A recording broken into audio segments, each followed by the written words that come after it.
रही है या छेड़छाड़ मारपीट मतलब इस तरीके का कुछ भी हो रहा है या कौन परेशान कर रहा है, तो तब भी 1090 होता है।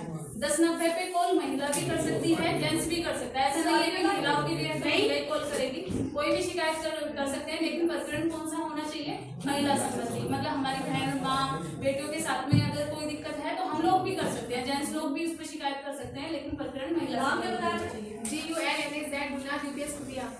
कि कभी भी आग लग जाए तो हम 101 भी डायल कर सकते हैं। लेकिन क्या है, जैसे हम 112 भी ट्राई करते हैं तो हम लोग परेशान हो जाते हैं, कई बार वो कॉल नहीं लग के देता है। तो आप समझिए कि भाई पूरा इतना बड़े क्षेत्र में लगातार लोग जो है कॉल करते रहते हैं तो एकदम नहीं लग पाता है।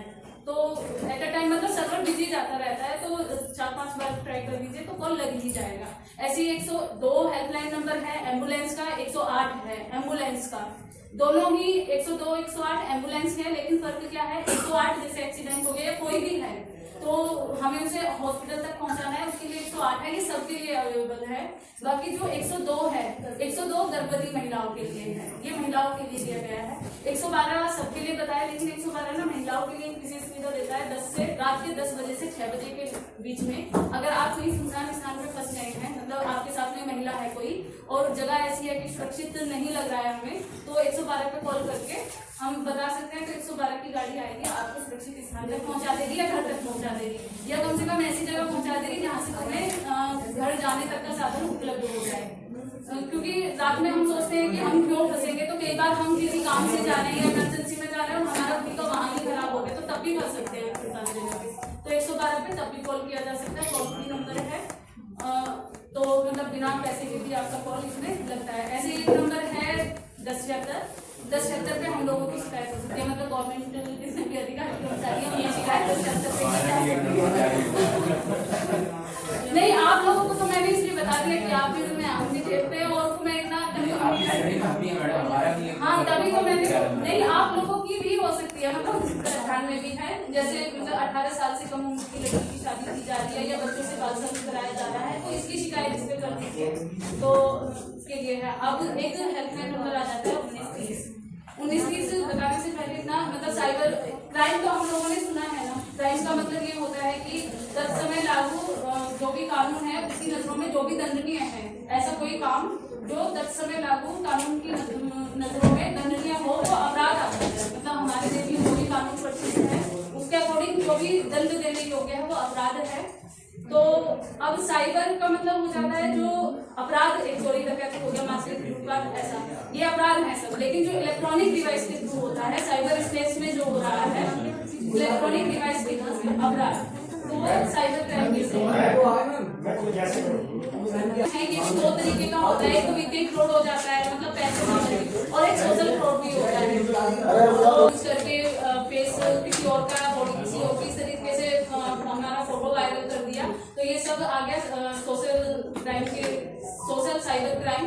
और वित्तीय तो जो आजकल बहुत ज्यादा चल रहा है कि OTP के थ्रू या किसी लिंक पे क्लिक करने से, या शायद हमें डरा के, कई बार हमें ना कोई अनजान व्यक्ति डराता है, मतलब हमारे पास कॉल कर रहा है कोई अपना बन के, AI के थ्रू आवाज भी बदल ली, मतलब चलो वो छोड़ो, अभी मैं जितना बता रही हूँ, जितना भी पैसे से संबंधित अपराध होता है वो वित्तीय अपराध में आ जाता है।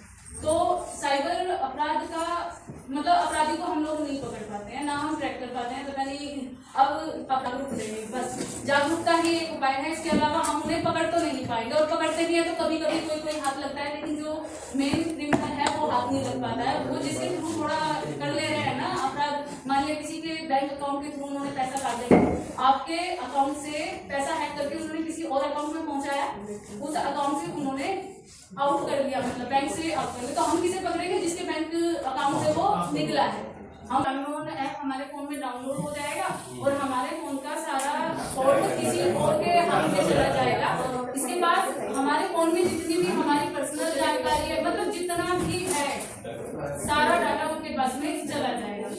तो APK फाइल भी हमें डाउनलोड नहीं करनी है। हम बोल रहे हैं कि अननोन नंबर से कोई APK फाइल है वो डाउनलोड नहीं करनी है, लेकिन जानने वाले के भी फोन नंबर से अगर आ रही है तो हमें वो भी डाउनलोड नहीं करनी है। अगर आपके पास हो सकता है कि उसका फोन का होल्ड किसी और के हाथ में चला गया, उसने उसके थ्रू भेज दिया हो, तो कुल मिला के ये है कि आप एक बार कॉल करके पूछ लें। 1-2 केस यहाँ पे हुआ है अपने थाना सिविल लाइन क्षेत्र में ही, कि फोन आया किसी का, मतलब जैसे एक लड़की के पास में उसके पापा का फोन आया किसी और नंबर से, आवाज ऐसी कि वो लड़की पहचान ही नहीं पाई, एआई से चेंज कर दिया और उसने बोला कि मैं ऐसे ऐसे एक जगह फंस गया हूँ और कितना जो है ट्रांजेक्शन तुम इसमें कर लो। वो मतलब डरा दिया कि मेरे साथ एक्सीडेंट हो गया, मतलब कुछ पता नहीं कोई खतरनाक सिचुएशन बताई और वो लड़की इतनी डर गई कि उसने इतना भी दिमाग नहीं लगाया कि मैं एक बार उनका जो सही नंबर है उस पर कॉल करके कन्फर्म कर दूं। मतलब उन्होंने उसका माइंड इतना मतलब हाँ कि उसने ये तक नहीं सोचा कि चलो एक बार मैं जो मेरे पिता का नंबर है किसी और नंबर से कि उसी पे कॉल करके मैं एक बार पूछ लूं कि क्या है क्या नहीं, और उसने पैसे जो है ट्रांजेक्शन हाँ सारा पैसा जितना भी मांगा था वो दे दिया।